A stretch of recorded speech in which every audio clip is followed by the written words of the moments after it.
Two women, one closet. Yeah, we're laughing while we live it. We got stories, we got wisdom. Some things we probably shouldn't admit yet. Hey, hey. Come on in, there's always room. Pull up a shelf, adjust your mood. We're talking life, we're talking soul. From clutter to cosmic truths untold. It's two in the closet. Zero shame and lots of sass. Get comfy, girl, 'cause we're diving into the good stuff. Yeah, yeah, yeah, yeah, yeah, yeah, yeah, yeah, yeah. Have you exercised today? Did you go outside? Did you talk to anyone? Did you eat well? Did you limit your scrolling time? Did you make any plans? Did you drink enough water? Did you get enough sleep? That was call that? no, that was what I would call a look into my life. Um, habits, Habits. right? Have I drank enough water? Have I gone outside? Blah, blah, blah. Yeah, habits. Yeah, Yeah. that's what we're going to talk about today. And I want to start with something that feels embarrassingly small, but very real. Okay, I can't wait to hear The that. whole inspiration for this episode. Every morning I get up at 6. I meditate while it's still dark. I journal until about 7 or 7:30. I work from home, so I'm flexible. And my intention, my very real intention, is to go outside and walk after all of those things. But it's dark, or it's cold, or it's wet, You don't want to go? or windy. Yeah, so I tell myself I'll start work and then go after lunch. Right. And then lunch comes and I'm eating while watching something and then I go Right. back to work. Right. Then I tell myself I'll go at sunset because we have beautiful sunsets. And by then it's cold again and I'm already in work mode and I just keep Exactly. going. And then at night, my body aches. My mind suddenly wants to exercise and then I start beating myself up, promising tomorrow will be different. Yep. And the cycle Yes, repeats. it's a circle. Yes. And oh, were you gonna say Yeah. something? I was going to say nothing about that sounds dramatic or unhealthy or lazy, but the walk never happens. I think a lot of people have just said to themselves or out loud, same. Yeah. I know for me, I want to do all this stuff in my head and have Mhm. these like, I'm going to start off this week with good habits. Mm-hmm. Then the whole thing happens Yeah. again. So today, that's what we're going to do. We're going to talk about habits, not how to force them, but why this kind of loop keeps happening even when we know better. So, item number 1, Yes, tell us. habits are not moral failures. I think one of the biggest shifts for me was Mhm. realizing that this isn't a walking problem. It's not a walking problem. It's not me being lazy. It's not me not being disciplined. It's not even motivation. It's habits. Habits are nervous system strategies, and they form to reduce discomfort. So somewhere I'm feeling the potential for discomfort, and so my strategies Right. Right. are stepping in. And one way this finally made sense to me was seeing habits as a loop, not a flaw, but a loop. This is interesting. Yeah. I'm learning from this. Yeah.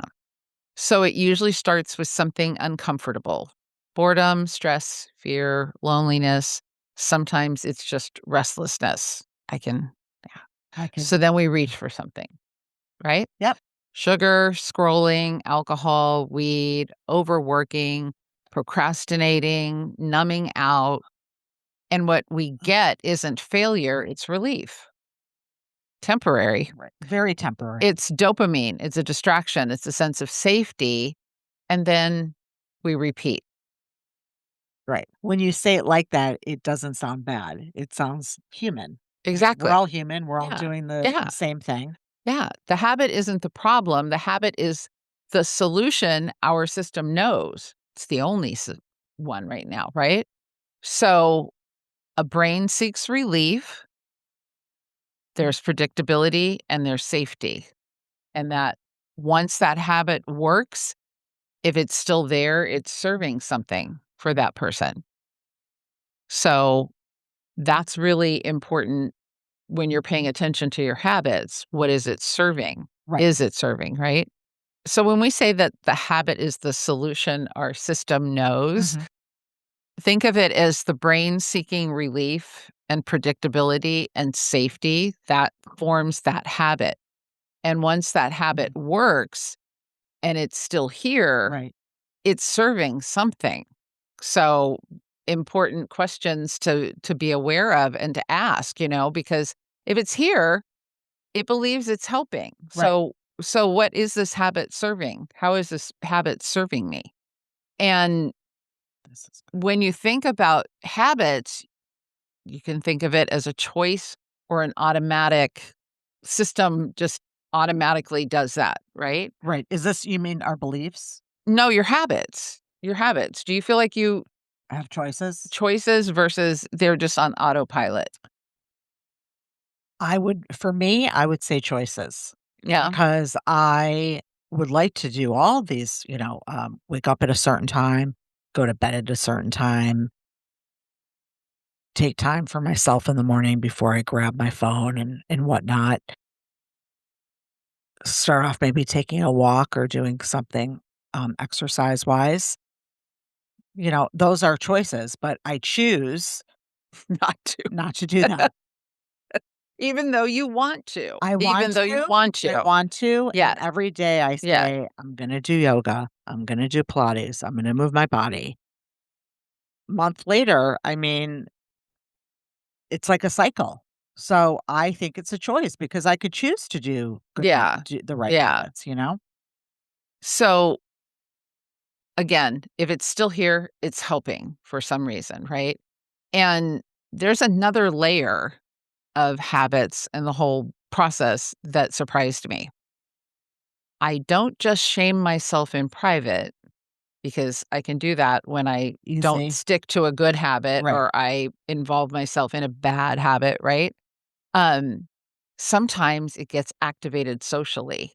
And I can Mhm. speak from personal experience. I can be talking with a friend and they'll say something completely innocent like, "Oh, I'm just getting back from the gym," or "We should be doing more weight-bearing exercise," right? For our age. Right. And even though I know it's not about me, it feels like these little barbs. Mm. And it's not coming from them.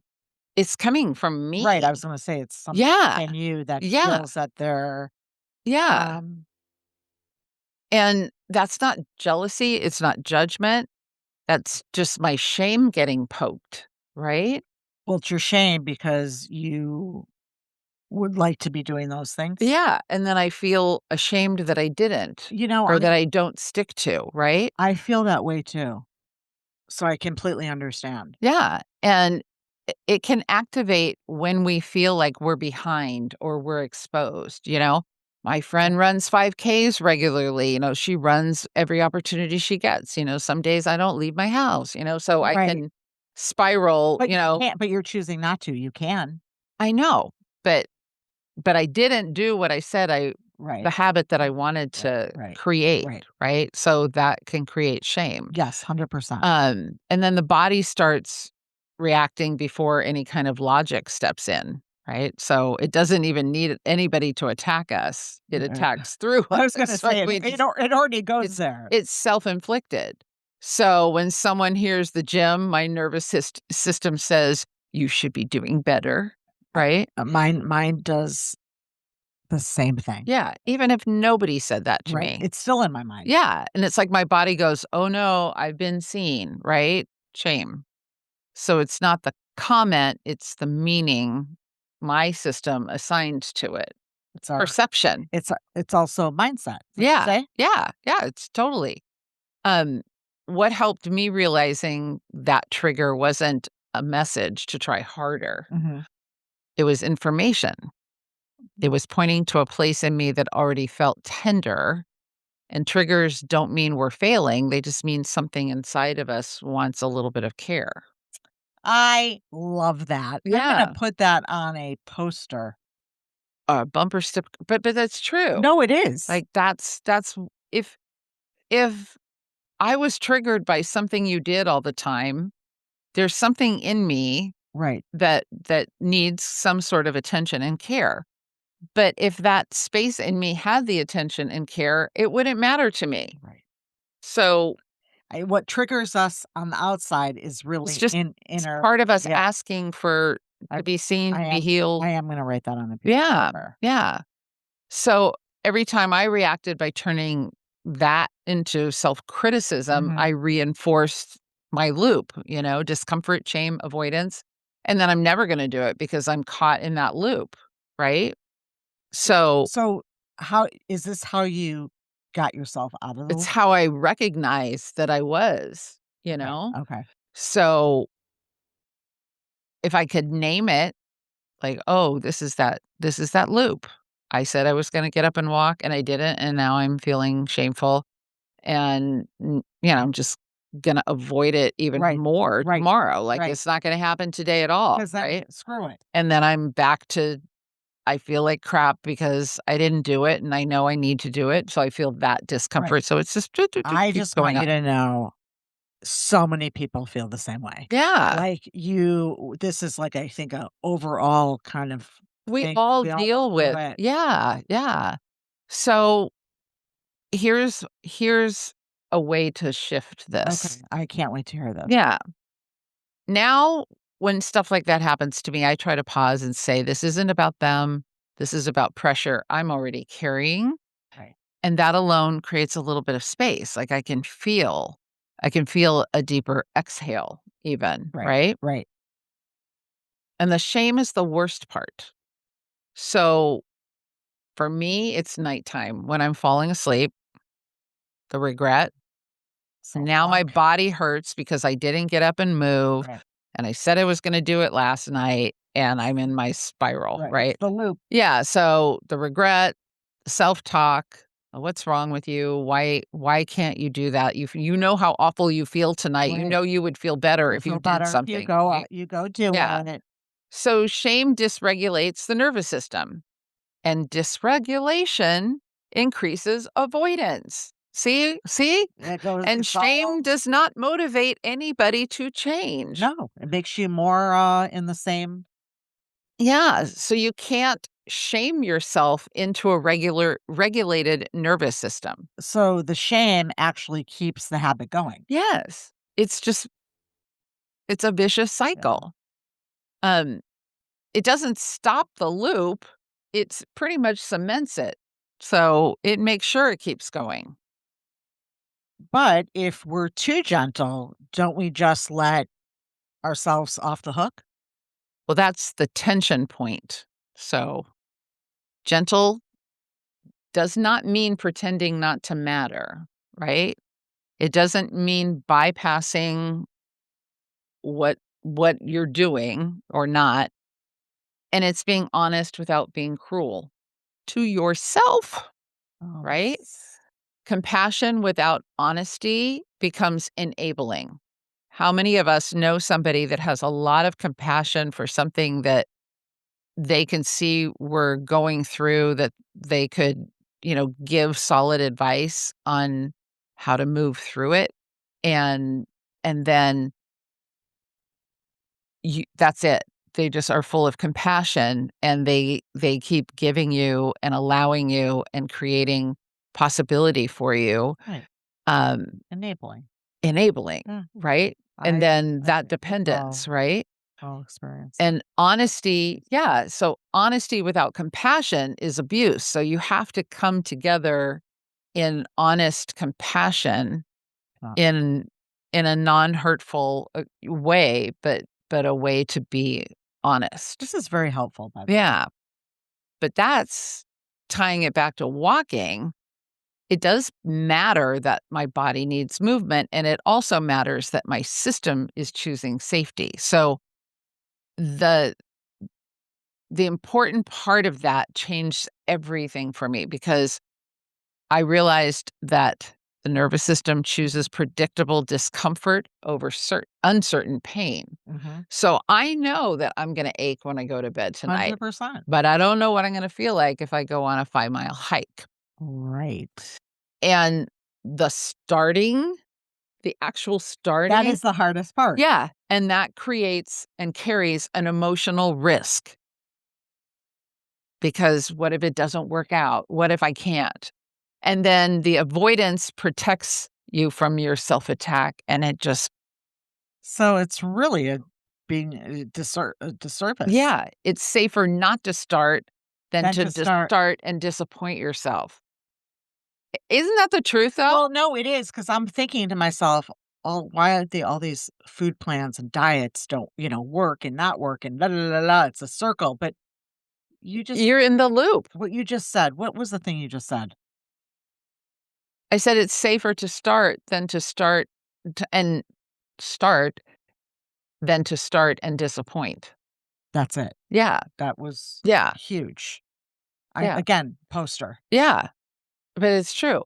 And it's not weakness, it's intelligence within our nervous system, but it's just outdated intelligence.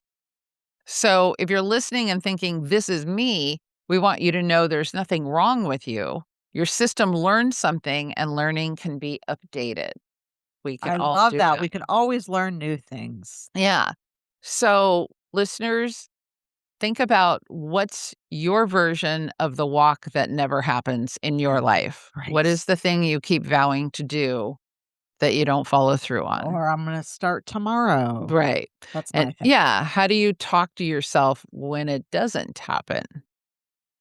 And in the next episode, we are going to talk about how change actually does happen, not through force, but through safety. For I our can't nervous. wait. Yes. So part 2 is coming up next, how the change actually happens without force. And until next time, I'm Beth, I'm Jen. and this is Two in the Closet.